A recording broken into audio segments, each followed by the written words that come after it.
À BMA, quand on aménage des nouveaux quartiers, on a toujours à cœur de mettre en valeur ce qui existe déjà.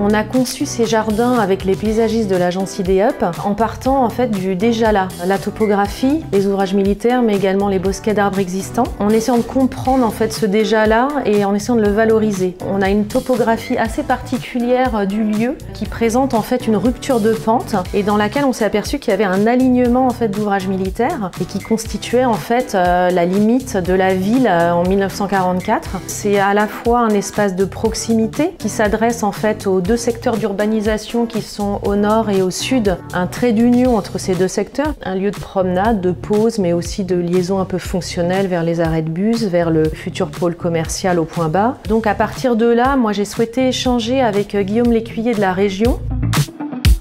Nous sommes ici dans un ensemble fortifié de la Seconde Guerre mondiale qui est composé en fait de plusieurs bunkers. Ces bunkers, ils sont construits, aménagés à partir de la fin de 1942, alors que la base de sous-marins de Brest vient d'être livrée. L'intérêt de ce bunker, c'est qu'il fait partie de la ligne de défense terrestre de Brest. Ici, on retrouve tout ce qui fait un ensemble fortifié, c'est-à-dire un abri pour le personnel, pour les soldats, une casemate à canon, une cuve à canon, des postes d'observation et de tir. Mais ça s'arrête pas là. On avait des champs de mines, des lignes de fossés anti-chars, des barrières métalliques. Bref, tout ça constituait un ensemble fortifié. Aménager, c'est un travail au long cours. Le dialogue avec BMA, il a démarré en 2010. C'était pour la région Bretagne l'occasion de les aider à localiser, inventorier, recenser, étudier en fait ces bunkers. Donc un travail qui démarre très tôt, qui va être mis en sommeil pendant la phase de réflexion et qui redémarre en 2022 avec ce projet d'aménagement de Maine-Gwen. En 2022, ces bunkers étaient complètement recouverts de ronces, il y avait des broussailles, donc c'était des vestiges qui n'étaient pas du tout visibles. Donc, il y a eu un gros travail de nettoyage, de régalage de la terre, en fait, tout en respectant quand même la ligne naturelle de la topographie. Donc l'aménagement du quartier a constitué une véritable opportunité pour dégager un peu tout ce secteur, le donner à voir et permettre aux gens de venir le visiter et de venir un petit peu s'approprier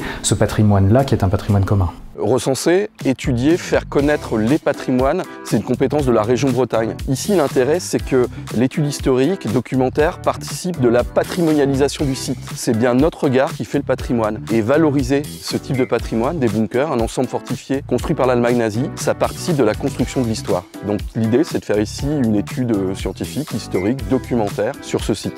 Il y a une vocation à la fois ludique, on a souhaité conserver pour pouvoir tourner autour de ces blocos, pouvoir découvrir à la fois l'intérieur, mais donc on pourra les découvrir, il y aura une vocation ludique et à la fois pédagogique, puisqu'il y a de la signalétique qui va être mise en place. C'est la première fois sur le territoire finistérien qu'on a une mise en valeur d'un ensemble de bunkers aussi complet dans un espace public. Tout simplement un nouveau site historique pour la ville de Brest.